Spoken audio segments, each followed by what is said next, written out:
새날을 여는 새벽 말씀 나눔입니다. 오늘은 2024년 8월 16일 금요일이고 말씀을 전하는 저는 강민 목사입니다. 오늘 우리가 함께 나눌 말씀은 열왕기하 8장 1절로부터 6절까지 말씀입니다. 엘리사가 이전에 아들을 다시 살려준 여인에게 이르되 너는 일어나서 내 가족과 함께 거주할 만한 곳으로 가서 거주하라. 여호와께서 기근을 부르셨으니 그대로 이 땅에 7년 동안 임하리라 하니 여인이 일어나서 하나님의 사람의 말대로 행하여 그의 가족과 함께 가서 블레셋 사람들의 땅에 7년을 우거하다가 7년이 다음에 여인이 블레셋 사람들의 땅에서 돌아와 자기 집과 전투를 위하여 호소하려 하여 왕에게 나아갔더라. 그때에 왕이 하나님의 사람의 사환 게하시와 서로 말하여 이르되 너는 엘리사가 행한 모든 큰일을 내게 설명하라 하니 게하시가 곧 엘리사가 죽은 자를 다시 살린 일을 왕에게 이야기할 때에 그 다시 살린 여인의 어머니가 자기 집과 전토를 위하여 왕에게 호소하는지라. 게하시가 이르되 내 주 왕이여 이는 그 여인이요 저는 그의 아들이니 곧 엘리사가 다시 살린 자니라 하니라. 왕이 그 여인에게 물으매 여인이 설명한지라. 왕이 그를 위하여 한 관리를 임명하여 이르되 이 여인에게 속한 모든 것과 이 땅에서 떠날 때부터 이제까지 그의 밭의 소출을 다 돌려주라 하였더라. 열왕기하 8장 1절로부터 6절까지 말씀입니다. 열왕기하 8장의 본문은 표면적으로 조금 난해합니다. 두 가지만 살펴보겠습니다. 첫 번째는 여러분 1절인데요. 엘리사가 이전에 아들을 다시 살려준 여인에게 이르되 너는 일어나서 내 가족과 함께 거주할 만한 곳으로 가서 거주하라. 여호와께서 기근을 부르셨으니 그대로 이 땅에 7년 동안 임하리라 라고 이야기합니다. 이렇게 중요한 사건인데 왜 엘리사는 온 이스라엘 전체에 알리지 않고 이 여인의 가족에게만 말해주고 있을까요? 기근이 한 개인에게만 오는 게 아니지 않습니까? 또 한 가정에게만 기근이 임할 리도 없습니다. 더욱이 이 여인은 열왕기하 4장 8절에 나오는 대로 나름 살만한 가정이기도 합니다. 기근이 임하면 당장 굶을 수밖에 없는 절박한 가정도 아니었던 겁니다. 도리어 엘리사가 만났던 다른 사람들의 사정이 더 궁핍했습니다. 남편의 빚을 떠안은 선지자의 아내라든지 먹을 것이 없어서 들에서 들호박을 따다가 끓여 먹었던 선지자의 제자들이라든지 이들의 사정이 이 여인보다 더 공고했습니다. 기근이 임하면 가진 자들보다 없는 자들이 더 큰 어려움을 겪는 것 아닙니까? 그런데 엘리사는 유독 이 여인에게만 기근을 알리고 대비하게 합니다. 또 하나 이상한 게 있습니다. 4절입니다. 그때에 왕이 하나님의 사람의 사환 게하시와 서로 말하여 이르되 너는 엘리사가 행한 모든 큰일을 내게 설명하라 하니. 근데 여러분 게하시는 이렇게 대놓고 왕과 말할 수 있는 상황이 아닙니다. 열왕기하 5장에서 아람의 군대 장관 나아만이 병 고침을 받고 돌아갈 때 게하시가 따라가서 은 1달란트와 옷 2벌을 달라고 요청합니다. 그리고 요청한 것보다 훨씬 더 많은 은 2달란트와 옷 2벌을 받은 적이 있습니다. 그래서 결국 27절에 그러므로 나아만이 나병에서 내게 들어 내 자손에게 미쳐 영원토록 이르리라 하니 게하시가 그 앞에서 물러나오매 나병이 바라의 눈같이 되었더라 라고 이야기합니다. 게하시가 5장에서 나병이 들었는데 지금 8장에서 왕과 대면하여 말하고 있다. 도대체 어떻게 된 영문인지 모르겠습니다. 학자들의 연구를 좀 찾아보니까 표현상으로는 나병이라고 되어 있지만 실제로는 나병이 아니라 표부병이었다라고 해설해 놓으신 분들도 계시고 이름은 게하시지만 동일한 인물이 아니라고 또 이야기하시는 분도 계십니다. 근데 어떤 상황이든 납득은 되지 않습니다. 물론 성경이 게하시에 대한 모든 이야기를 기록하고 있지도 않고 게하시라는 인물이 성경에서 매우 비중 높은 자리를 차지하고 있지 않기에 그냥 나병이 걸린 5장과 본문인 8장 사이에 무슨 특별한 일이 있었을 거다라고 그냥 추측하는 정도로 마무리해야 할 것 같습니다.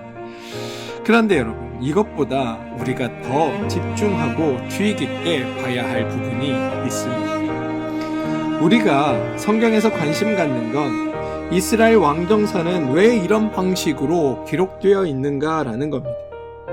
무슨 말이냐면 열왕기라는 말은 이스라엘의 왕들에 대한 이야기라는 겁니다. 그러면 이스라엘 왕들이 무엇을 했고 무엇을 하지 않았고 무엇을 잘했고 무엇을 잘못했고 이런 것들이 기록되어 있어야 할 것 같은데 굳이 이렇게 이해할 수 없는 본문이 군데군데 삽입되어 있다는 겁니다. 과연 이런 본문들이 삽입되어 있다는 것은 무슨 의미가 있는가? 우리는 그 부분에 좀 관심을 가져봐야 할 것 같습니다. 성경에서 이스라엘이 요구한 왕의 역할과 하나님이 기대한 왕의 역할이 전혀 다르다라는 것을 우리는 좀 알아야 합니다. 이스라엘 백성들은 왕을 세울 때 그 왕이 자신들을 대신하여 전쟁에서 싸워줄 사람을 왕으로 세우길 기대했습니다. 그런데 하나님은 이러한 백성들의 기대와 달리 하나님이 누구인지 알게 해줄 사람을 왕으로 세웠고 하나님은 왕을 통해 하나님을 알게 해주기를 바라고 기대하셨습니다. 왜냐하면 어차피 이스라엘의 왕, 이스라엘을 책임지는 자, 이스라엘을 보호하는 자는 하나님이시기 때문입니다. 하나님께서는 이스라엘에 대하여 나의 백성이라고 선언하셨습니다. 더 나아가 나의 아들, 내 장자라고 선언하기까지 하셨습니다. 물론 성경에 하나님께서 나는 이스라엘의 왕이다라고 스스로 말씀하신 적은 없지만 대신 나는 너희의 하나님이요 너희는 내 백성이다라고 선언하셨음을 우리는 압니다. 이스라엘이 하나님의 백성이라면 하나님이 이스라엘의 왕이시고 책임자시며 보호자고 관리자라고 우리는 이해할 수 있습니다.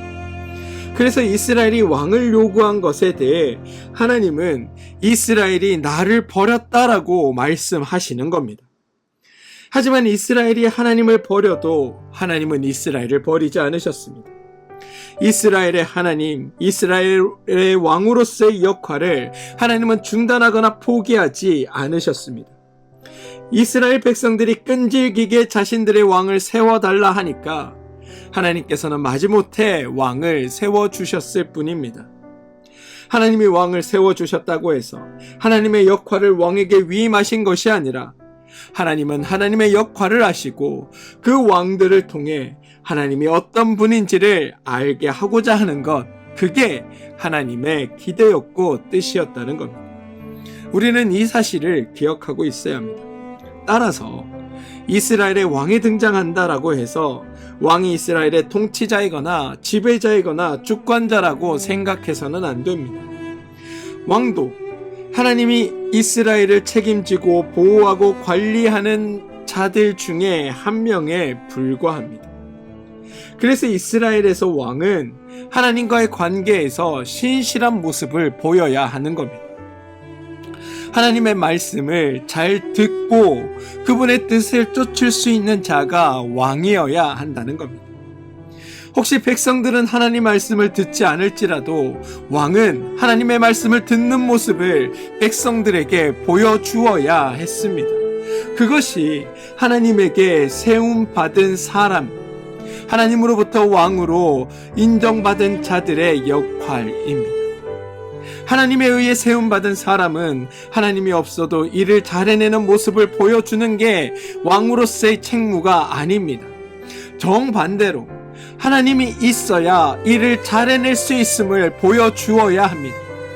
하나님이 없다면 그 사람의 역할이 아무런 의미가 없는 것을 보여주는 것이 하나님의 사람의 역할이어야 한다는 겁니다. 따라서 그 사람이 사람들에게 존경받기보다 모든 사람이 그 사람을 세우시고 도우시는 하나님을 볼 수 있게 해야 하는 겁니다. 이렇게 하나님과의 관계에서 신실한 모습이 동시에 백성들에겐 선한 왕으로 인정받는 길이다. 이게 성경의 이야기입니다. 성경에서는 여러분, 왕과 하나님과의 관계가 왕과 백성과의 관계와 동일하게 평가됩니다. 무슨 말이냐면 하나님께는 신실했는데 백성들에게는 폭군으로 군림했다, 이런 평가가 불가능하다는 겁니다. 반대로 하나님께는 불충했으나 백성들에게는 선하고 의로운 왕으로 인정받았다, 이런 평가도 불가능하다는 겁니다. 하나님께 잘하자니 백성이 소외되고 백성에게 잘하자니 하나님께 소홀해지는 관계가 아닙니다.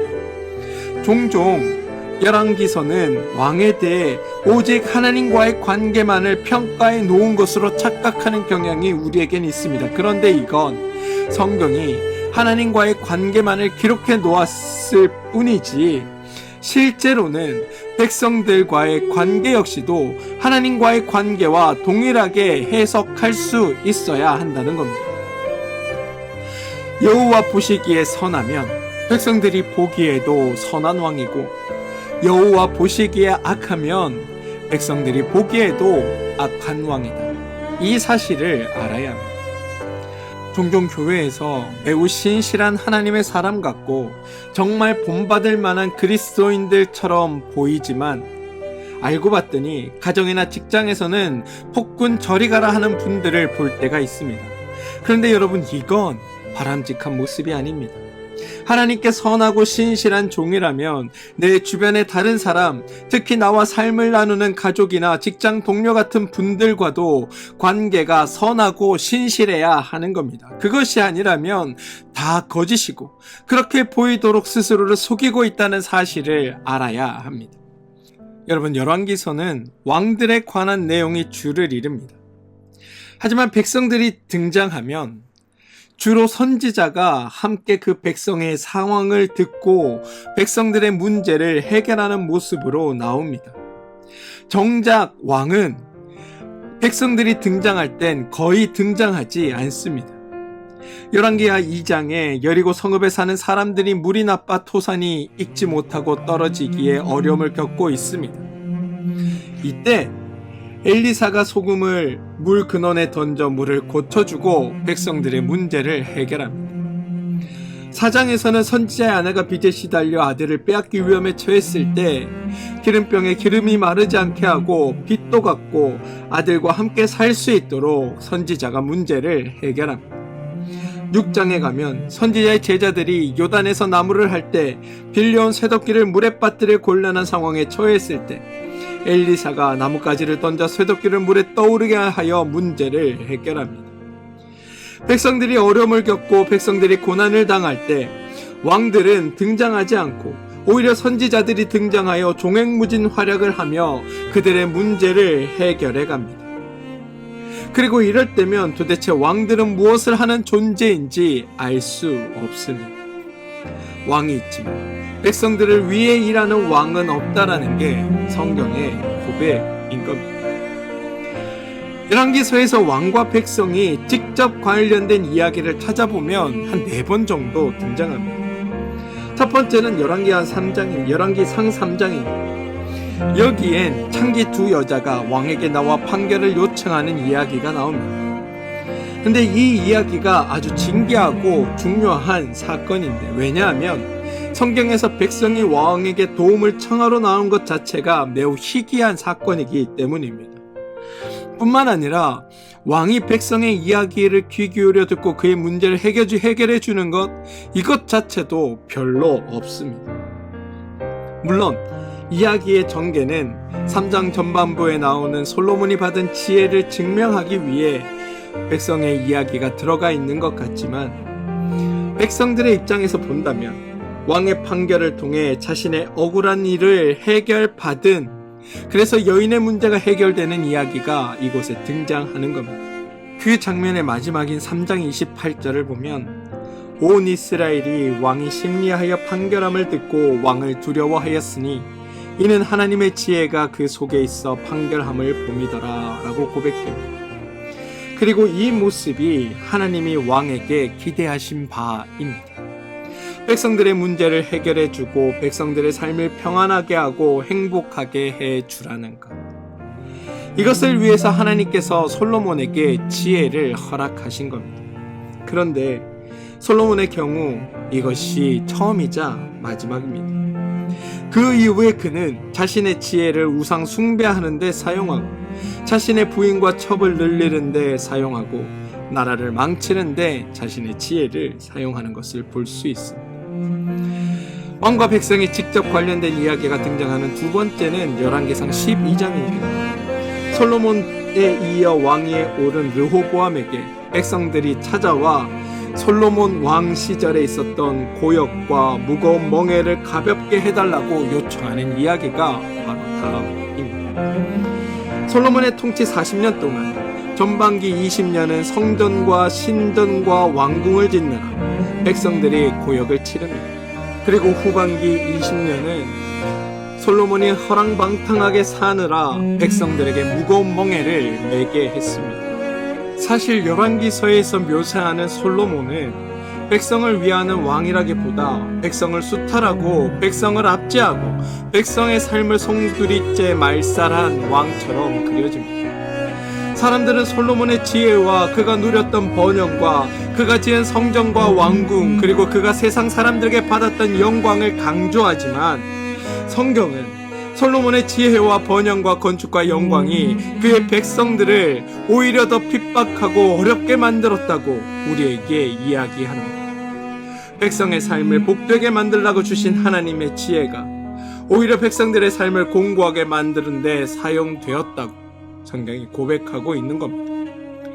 왕과 백성이 직접적으로 관련된 세 번째 이야기는 열왕기상 21장에 나오는 나봇의 포도원 사건입니다. 여기엔 왕의 악함이 고스란히 드러납니다. 아합은 자신의 욕심을 위해 백성의 생명줄을 끊으려고 하는 패역한 왕의 모습을 보여줍니다. 뿐만 아니라 그 과정도 악하기 그지없습니다. 여기서의 왕은 백성을 위해 주는 존재가 아니라 백성의 삶을 곤고하게 하고 백성의 목숨을 빼앗는 주범으로 묘사됩니다. 실제 아합의 시대는 이스라엘 주변국들에게 가장 큰 영향을 준 그리고 가장 큰 번성함을 누렸던 그런 나라였지만 성경은 여기에 아무런 언급조차 하지 않습니다. 왜냐하면 이스라엘의 번성함이 백성들에게 유익을 주지 않았기 때문입니다. 하나님께서 성경을 통해 강조하시고자 하는 바는 그 나라가 강성했는가, 부유했는가, 그 나라를 다스리는 왕이 지혜로웠는가, 그 신하들이 충성스러웠는가 이런 것들이 아닙니다. 하나님께서 가장 중요하게 여기는 건 그래서 그로 말미암아 그 백성들이 평안했는가, 그로 말미암아 그 백성들이 행복했는가라는 겁니다. 그리고 그로 말미암아 그 백성들이 행복하지 않았고 그로 말미암아 그 백성들이 평안하지 않았다. 이스라엘을 평안하게 하고 행복하게 하는 건 오직 여호와 하나님밖에 없다라는 것을 성경이 우리에게 증언하고 있다는 겁니다. 오늘 읽은 열왕기하 8장의 본문도 왕과 백성이 직접 만나는 이야기입니다. 앞서 말한 왕으로 인해 백성들이 평안했는가 아닌가의 관점으로 오늘 얘기를 본다면 오늘의 이야기는 조금 긍정적인 모습을 그려냅니다. 기근을 피해 블레셋 땅으로 넘어가 살던 여인이 7년의 기근이 끝나고 고향으로 돌아와 자신이 원래 살던 집과 전토를 돌려달라고 왕께 나가 호소하고 왕이 그 호소에 관리를 임명하여 여인에게 속한 모든 것과 그 땅에서 떠날 때부터 이제까지 그의 밭의 소출을 다 돌려주라고 판결하는 것이었습니다. 솔로몬이 지혜로 판결하듯 왕도 오늘 백성의 말을 듣고 판결합니다. 왕과 백성이 직접 이야기를 나누는 것, 여기에서 우리가 생각해 볼 바는 왕이 백성들의 이야기를 듣고 그 백성들의 원통함을 풀어주고 해결해 주는 것, 여기에 이스라엘의 평안이 깃들고 왕이 백성들의 이야기를 들었지만 자기의 욕심과 자기의 욕망을 따라 행했을 때 이스라엘 백성들에게는 어려움과 고난이 깃들게 되었다는 것, 이거를 통해서 하나님께서 왕들에게 바라는 것은 이스라엘의 통치자로 이스라엘 백성들을 자기 아래 무릎 꿇리고 그들을 자기의 뜻대로 이리저리 좌우하는 게 왕의 역할이 아니라 그들의 이야기를 듣고 그들의 문제를 해결해주고 그래야 이스라엘 백성들에게 평안과 행복이 왕을 깃들게 하는 것이 왕이 해야 할 역할임을 강조하는 것임과 동시에 하나님께서는 바로 그런 분이라고 우리에게 말씀하고 있다는 겁니다. 사랑하는 성도 여러분, 세상에는 하나님이 없기에 사람의 역할, 지도자의 역할이 강조될 수 있습니다. 그러나 우리 그리스도교는 하나님이 계시는 종교입니다. 당연히 하나님이 강조되어야 하는 겁니다. 그리고 성경이 강조하는 것은 하나님의 영광이 아니라 하나님의 다스림을 받는 우리의 행복입니다. 하나님은 우리가 잘 되고 행복하기를 원하신다는 겁니다. 우리가 하나님 뜻 안에서 평안과 행복을 누리기를 바라신다는 게 하나님의 뜻이라는 겁니다. 하나님이 주시는 복을 누리고 하나님이 주시는 은혜를 누리고 하나님 주시는 삶 안에서 평안과 행복을 누리며 살아가는 것, 이게 하나님의 마음이라고, 그것을 하나님께서 우리 가운데 이루신다고 성경은 우리에게 말하고 있다는 겁니다. 이 사실을 여러분들이 기억하시기 바랍니다. 우리는 하나님의 백성입니다. 오직 하나님만이 우리의 왕이시고 우리의 목자시며 우리의 책임자시며 우리의 보호자이십니다. 그리고 그분은 늘 우리의 이야기에 귀 기울이시며 하나님께서 그것들을 해결해 나가시는 분이라고 성경이 우리에게 고백하고 있다는 겁니다. 사람에게서 누군가에게 기대와 소망을 찾지 말고 오직 하나님, 우리의 왕 되신 하나님께 너희의 모든 것을 맡기고 그분이 우리 가운데 이루심을 기대하며 살아갈 수 있도록 우리가 나아가길 바라는 게 성경의 이야기라는 겁니다. 사랑하는 성도 여러분, 우리의 왕 되신 주님을 온전히 신뢰하시고 주님의 말씀에 순종함을 통해 하나님 주신 은혜와 기쁨이 여러분 삶 가운데 충만하게 이루어지길 주님의 이름으로 축원드립니다. 함께 기도하겠습니다. 주님, 우리가 하나님의 뜻을 따르고 순종함으로 인해 내가 속해 있는 자리가 아름답고 복되고 행복한 자리가 되게 하여 주시옵소서. 주님의 말씀에 순종하게 하시고 그 가운데 이루시는 하나님으로 인해 내가 속해 있는 그 공동체가 복을 누리게 하시고 그로 인해 늘 행복하며 살아가는 우리가 되게 하여 주시옵소서. 예수님의 이름으로 기도합니다. 아멘.